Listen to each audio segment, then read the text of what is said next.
Hello' guys, মই আজি এটা ৰেচিপি দিব ওলাইছোঁ ঢেকীয়া আৰু কণীৰে সৈতে বনোৱা ভুজিয়া। তাৰ কাৰণে ঢেকীয়া দৰকাৰ হ'ব, এটা কণী, অলপমান পিঁয়াজ আৰু জলকীয়া দুটা।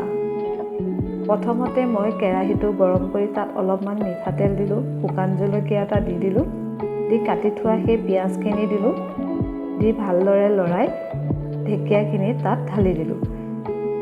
ঢেকীয়াখিনি অকণ মিলাই লৈ পেলাই অলপ সোৱাদ অনুযায়ী নিমখ দিলোঁ, অলপমান হালধি দিলোঁ, দি লৰাই লৈ পেলাই সিজাত মই এটা বাটিত কাঢ়ি থলোঁ। আকৌ সেই কেৰাহীটোতে তেল গৰম কৰি অলপমান পিঁয়াজ দিলোঁ, দি লৰাই লৈ পেলাই সেই কণীটো ভাঙি তাত ঢালি দিলোঁ। কণীটো অলপ ভুজিয়া নিচিনা কৰি লৈ পেলাই ভাঙি দি তাত অকণমান নিমখ দিলোঁ আৰু সেই থৈ দিয়া ঢেকীয়াখিনি তাত ঢালি দিলোঁ। অলপ গেছতে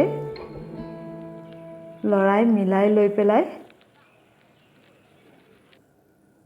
এটা বাটিত কাঢ়ি থলোঁ। তাৰ পাছত আমাৰ সেয়া ভাতৰ লগত খাবলৈ ৰেডি হৈ গ'ল।